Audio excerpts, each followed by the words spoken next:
So Valentine's Day is upon us. So I want you guys to tell me what is your saddest but funniest Valentine's Day story. I got one. It kind of goes back to second grade. No, that's decades ago, but still sticks out in my mind, right? So I don't know if they still do this anymore. So this Valentine's Day week, I'm a second grader. Our teacher gave us these paper bags, and we put our names on it. I think we designed it too. But Valentine's Day. So we put our bags underneath the chalkboard. And what happens is, everybody gets, your mom goes to the store, buys a box of Valentines, you write everybody's names down, you put the name, put the Valentines in the bags. Easy peasy. So everybody, the only criteria is everybody gets a Valentine. So, okay, fine. So there's this dude named Brian. Fantastic guy, Brian, great dude. One of those guys that seem to have abs at 8. Because I think Brian played like Pee Wee football or something like that. But he was a charming dude. There's some people in life, them. You go to kindergarten, first grade, second grade, third grade, no matter what it is.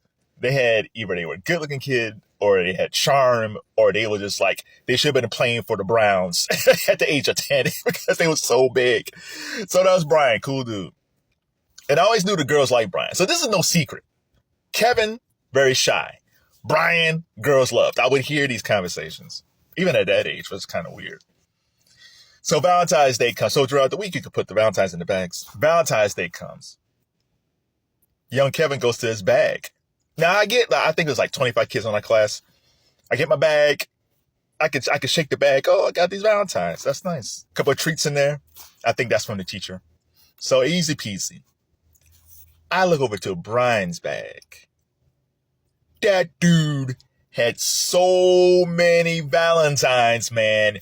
The Valentines was overstuffed on the bag, and there were Valentine's cards on the ground.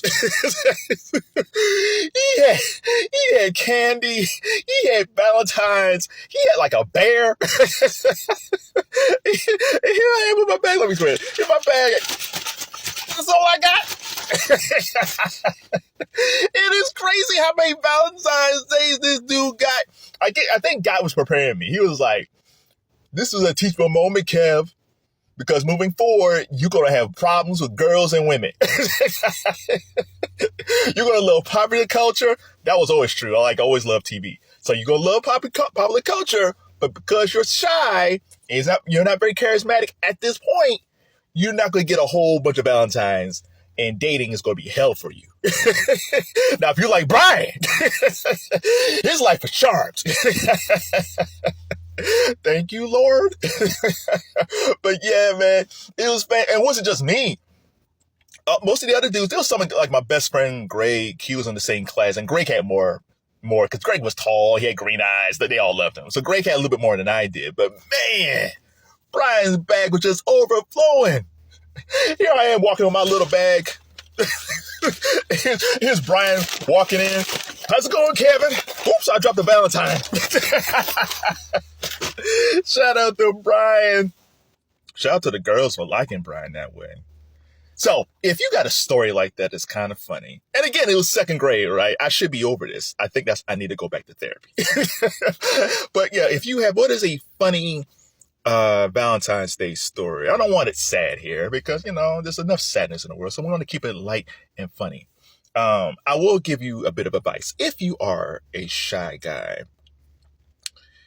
I would say if there's a girl that you like, talk to her. Now, don't get stuck in the friend zone. Don't believe that, well, if I be her friend, and then, because that's how I was. Well, I'll just be friend. Like, I'm not going to, she always talk about how bad these guys are, so I'll just be her friend, and she can confide in me, and then we'll go out, and then we'll go to prom. Yeah, that doesn't happen. That doesn't happen.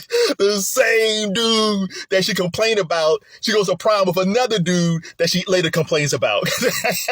And then she talks to me. Kevin, that one guy I told you about? Yeah, you mean Todd? Yeah, Todd. He stood me up. Oh, no.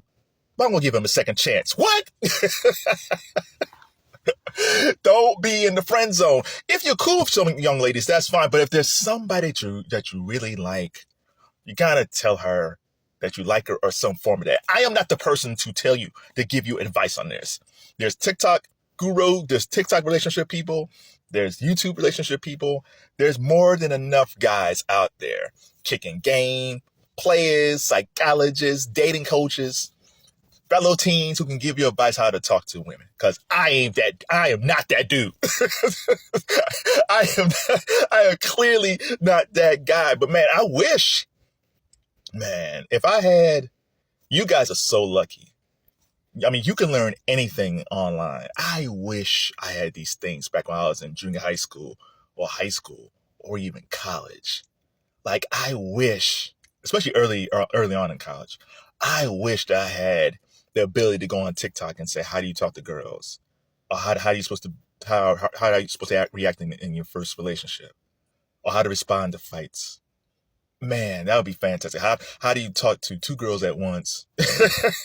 Because sometimes you get in that situation where two girls actually like you at the same time. Like, I'm not a player, so I don't know I am so amazed how I've seen dudes just juggle women, right? Now, it got problematic because somebody ends up being pregnant. But when everybody was not pregnant, I was always fascinated. It's like, oh man, yeah, I got this girl here in high school, but then I got another girl. I'm going to her prom in a couple of weeks. I was like, how do you do this? I can't get any. You got like 3? Yeah, there's that one girl in college. It was in college. Yeah, so yeah, if you like a girl, go find some TikTok videos and YouTube videos and go learn that. Because the worst thing you can do is really love a girl from afar. There's a girl that I liked back in junior high school. I liked her a lot. And we was a school dance, and I kept on waiting to ask her to dance. I kept on saying, no, I'm not going to do it. No, I'm not going to do it. And then by the time I did, the other dude got to her. And I was like, oh, that sucks. Now, that doesn't mean I couldn't have talked to her later, but my confidence was so destroyed. I just felt like, man, that guy's better than me. You know, he's talkative. Like, he's he doesn't watch Andy Griffith reruns like I do. So no, if you like a girl, go talk to her. Now, if you got someone you can ask advice from, that's okay. So maybe they can give you some tips. But yeah, go watch all these videos on TikTok and YouTube or Instagram, because I think there's a lot of really good advice out there. So tell me, what is your saddest but funniest Valentine's Day story? Because I don't want everybody crying, right? I don't need y'all. And then she don't move that other dude. And then no sad stories. Now listen, if you need to confess your soul, if you need to confess your feelings, as Valentine's Day and you're feeling lonely, if you need to confess, feel free to confess. Now, however, if you feel like if you're really bad, really, really bad, like you're just really feeling horrible, there's a crisis hotline, 988. There's a mental health line, 988, if you just feel so devastated about Valentine's Day. Because some people, they want to be in love, but they want to have a Valentine's, and it just seems like they just can't, for whatever reason, they can't get it going. So if you're going through some mental stuff during Valentine's Day, call 988. But right today, just tell me your funniest and saddest Valentine's Day story. So you don't have your Valentine's bag sound like this. Oh, I'm so sorry, little Kev. Oh, shout out to Brian.